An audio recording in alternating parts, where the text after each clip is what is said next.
So Suicide Squad 2, or The Suicide Squad, is officially coming out August 2021, 5 years after the original's release. And so far, this film is sounding interesting, to say the least. To me though, most of the news about this is actually really promising, and because there have been so many announcements about this film in the past few months, I wanted to make a video where I give my thoughts on all of this, give all the info about this movie that's out there at the moment, and also some wishes that I have for this film. So, let's get into it. First of all, a piece of news that really surprised me when it came out, James Gunn is directing this, and I believe writing it. Getting James Gunn to direct this kind of film seems like a fan choice, it's almost like too obvious, but hey, just because it's obvious doesn't mean it's a bad choice. I just think it's funny that DC got the guy who directed The Avengers to help them with their Justice League film, and now they've gotten the guy who made the movie that Suicide Squad was really inspired by to make the sequel. That being said, I think this is going to work out much better than the Whedon Justice League situation did, because that was a very different situation on the whole. And I think this time around, Gunn will not only be involved from the very beginning, but I'm guessing they're going to give him more creative control.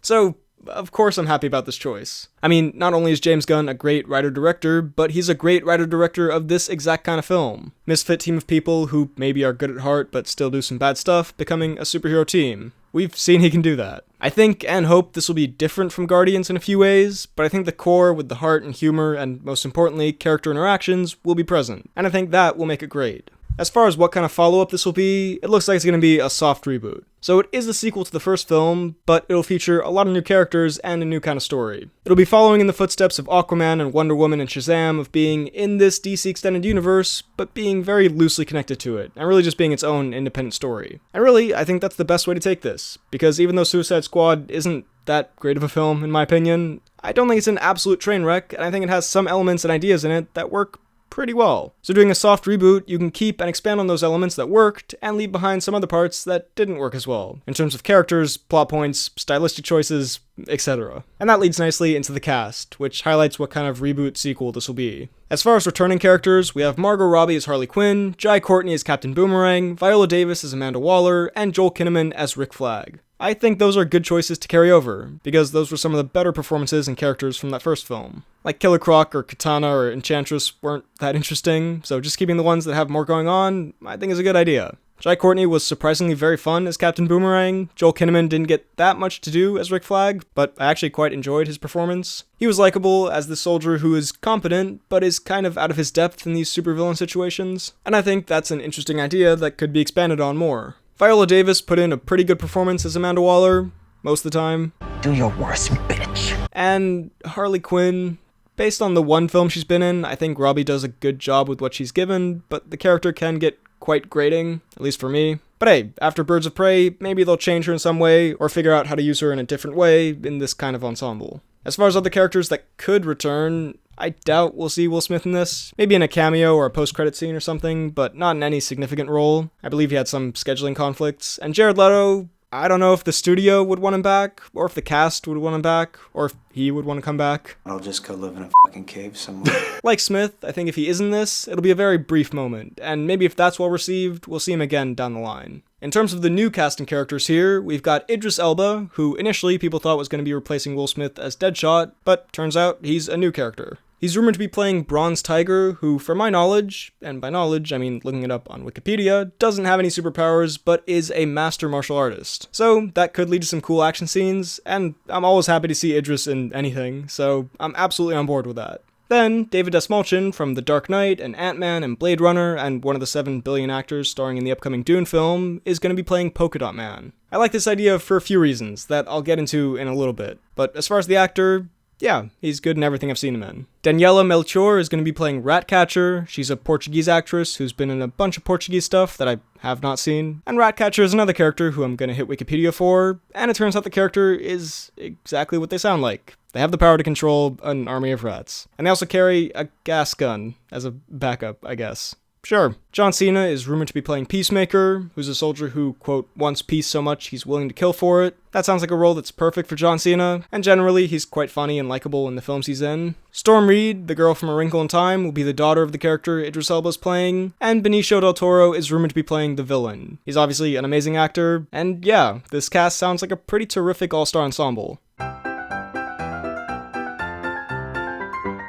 There have also been rumors of King Shark being in this. I think that could be a lot of fun, with the relatively weirder and wackier tone that I think this film will be going for. That would fit in quite well. People have speculated that Dave Bautista might be in this, given how loyal he was to James Gunn throughout that whole Disney situation. I would enjoy that, even if it's just a cameo. Some people have said Bane. I can see that. A more comic accurate, but not totally cartoon version of the character. Somewhere between the Dark Knight Rises version and the Batman and Robin version. And Michael Rooker will probably also make an appearance, given that he's in all of the films James Gunn's directed, and even some of the ones he's produced. So, that's all of the confirmed or heavily rumored news about this film. Let's now talk about what I think the film will be like, what I'd like to see, and what I think it'll do better than the first. Starting with that, like I mentioned, I think this will take some of the good ideas and some of the interesting potential from the first film and expand on it through James Gunn's writing and directing talent. Firstly, the potential to kill characters in a shocking way. The first film really wasted that bomb in the head dynamic by having one character get killed that way, and that was the character that it was so blindingly obvious it was going to happen to that people knew it was coming just from the trailers.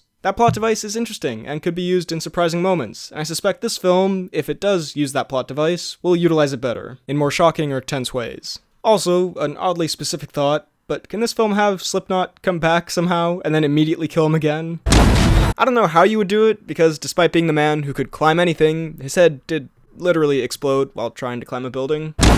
But you know, I'm sure they could work around it for a joke cameo if they wanted to. I also think the humor and heart will be more fine-tuned in this, because that's what I feel Gunn's Guardians movies nail, the mix of humor and heart. Especially the first one. I feel the balance there is really well done. The jokes are very funny, and the emotional moments work incredibly well because of how well developed and likable the characters are, and how those scenes are handled, especially Quill's ending in the first film. And really, a lot of that stems from the character interactions, which honestly was probably one of the better parts of the first Suicide Squad, but I'm hoping that'll be more fun and engaging this time around. It could even lead to some satisfying and emotional character arcs, which they tried with some characters in Suicide Squad, but it didn't really hit and came across as kind of hollow. I think the closest it got to that emotion was with El Diablo, and even that wasn't great. I lost one family, I ain't gonna lose another one. I also think the action scenes will be improved, because even though I don't think Suicide Squad's action was terrible, it was just very forgettable and bland. Honestly, I can't really think of one memorable action scene. It was all just hitting weird mudmen and helicopters exploding, and that's about it. So I'm hoping this film will utilize the different characters' abilities in more fun and creative ways, in more fun and creative environments, through more fun and creative ways of shooting and creating action scenes. There's so much potential with characters with different powers or fighting techniques.